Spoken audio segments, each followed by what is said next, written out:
Una-una linawin natin, no? Paano ba, saan ba nagsimula itong backlash on social media sa inyo, no? Pakikwento nga po, anong forum po ba itong pinag-uusapan natin kung saan you made your position known about on same-sex marriage?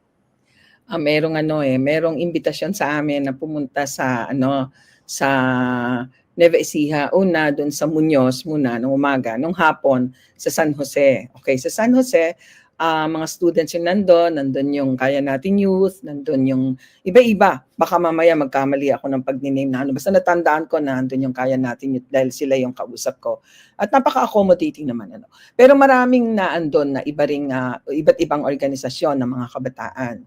So, tinanong ako doon meron silang parang tanong mo, sagot mo, parang ganyan. Kinakabahan na ako doon dahil ito yung mga tipong tatanungin ka and then wala kang masyadong na magpaliwanag. Pero in fairness, meron namang binigyan naman ng pagpapaliwanag.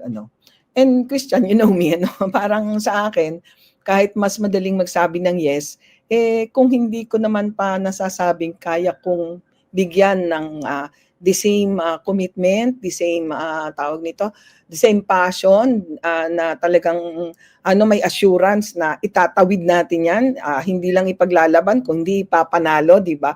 Hindi ako makakasay ng yes. Yan yung nature ko di ba?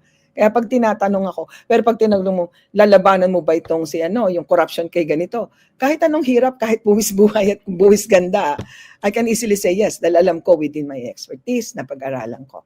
So yon tinanong So syempre the usual pagtanong ay yung nagtataas kami ng card yung halimbawa yung sa Soji. Actually this time sabi ko sana nga nakita nila this time yung pagdating sa tanong sa Soji. I am trying to balance things, 'di ba? Parang yes, no, na parang pinapakita ko na yung ko binabalanse ko, pinag-aaralan ko, 'di ba? And then dun sa same-sex marriage ganon, of course nag-raise ako ng no. Ngayon, after nun, bumababa ako ng stage, kinakabahan na ako. Sabi ko, mukhang merong ibang gagawin dito. Mukhang may ibang slant ito. Sabi ko, ganon. True enough, kinabukasan, may biyahe na naman ako sa Tarlac. Alam mo, kakaiba naman yung nung nasa San Jose ako, in fairness, very warm yung nagpalakpakan pa yung audience, and then maraming LGBT community na nakipag-picture, masaya, no? And napaka-accommodating ko naman dyan dahil sabi ko nga, yung mga ganong session, yun lang yung parang consultation ko na natatanong ko sila, nakakausap. Na kinabukasan, nasa Tarlac ako, nagulat ako, tinanong ulit ako, pero the same ang response ko, ito yung kakaiba.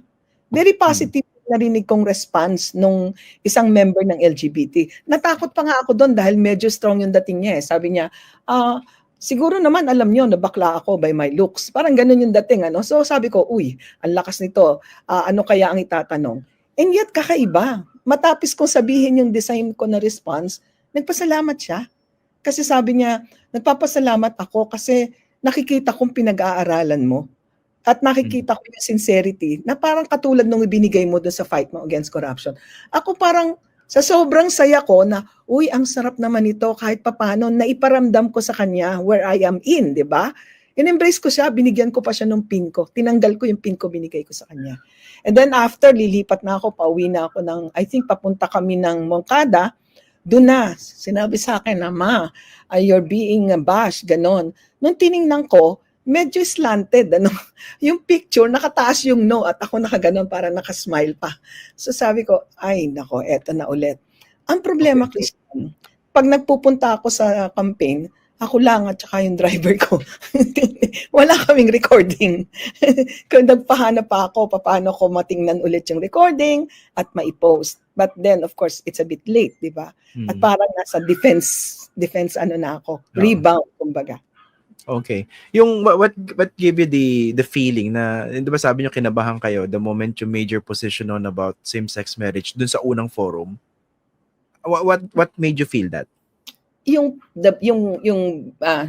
ako yung mga uri ng pagtatanong, yung uri ng sagot ng mga kasama dahil parang merong pang-aapoy, ano bang tawag doon? Sinisilaban, oo. Para bang mga tipong, hindi sila alikabok, mahalaga sila, ganyan-ganyan. So ako parang, teka, ano na ito? Saan ako napunta? Parang ganyan. And then lagi akong on the defensive, halimbawa, sabihin, yung endo, yung contractualization, tapusin yan. Sabi ko, ganun din naman, naniniwala ako na ang unang dyan, gobyerno, pero kailangan hanapan ng solusyon. And then sasabihin, hindi na natin po problemahin yung funds. Gobyerno ang dapat maghanap dyan. Ako parang, teka, di ba papasok kayo sa gobyerno? Dahil kapag nanalo kayo, parang sa akin, teka, bakit masyado akong inilalaglag dito sa mga posisyon na to? Pero, nalulungkot ako dahil ako yung nagsasabi na, teka, magsama-sama tayo kahit napahuli na, ambag-ambag tayo sa TARPs, yung pangalan nating lahat nandyan, and then tayo ng mga narratives, magkaroon tayo ng joint para ma-highlight natin, mabuo natin yung ating puwersa, yung ating grupo. Diba? Kasi kami yung madalas naiimbitahan at kami yung madalas na mataas ang rating sa mga eskwelahan. So, madalas umattend. Ganun yung context usapan. Sino pala ba yung kasabay nyo dyan sa forum na yan? Nandun si Attorney Sani Matula, nandun din si Attorney Luke Espiritu. Oo. Yun naman ang madalas kong makasabay at natutuwa naman ako dahil napaka-rich ng exchanges every time na magkakasama kami. Oo. Okay, sige, linawin natin, no? Kasi nga, yun din ang limitation ng mga ganyang format sa mga pre-election forums, no? Yung tatanungin ka sa isang issue, yes or no lang. Ang issue naman sa lipunan, karamihan, most of them, of course, talagang hindi pwede answerable by simple yes or no without explanation, di ba? Okay, so for the record, ano ba yung position nyo regarding same-sex marriage? Okay, nung sinabi ko na no dahil sinabi ko na kailangan irespeto yung institution, ganun. The institution of marriage. Oo. Okay. Binigyan ng pagkakataong mag-explain, Pero siguro,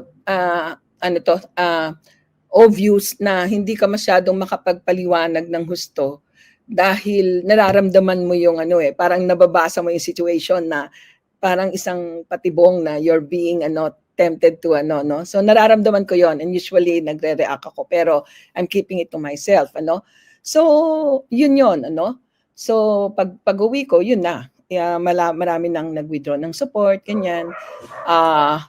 And on that night na kauuwi ko lang, tas nababasa mo yung sunod-sunod na withdrawal, di ba, ng support.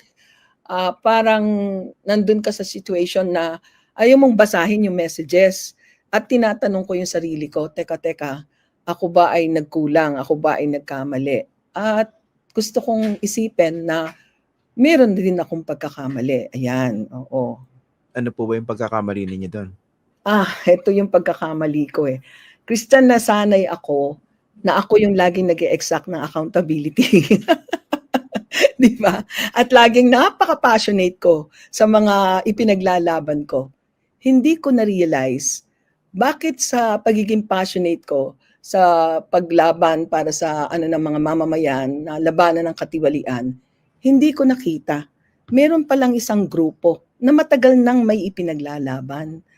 At ang ko doon, ang parang masakit sa akin, itong grupong ito na may matagal nang ipinaglalaban, may matagal nang hindi napapakinggan, ay parang kasama nga ako doon, di ba? Dahil hindi ko nga sila kaagad nabigyan ng tamang pansin, di ba? Parang ganun sila ka-passionate dahil nakita nila na passionate din ako doon sa laban ko.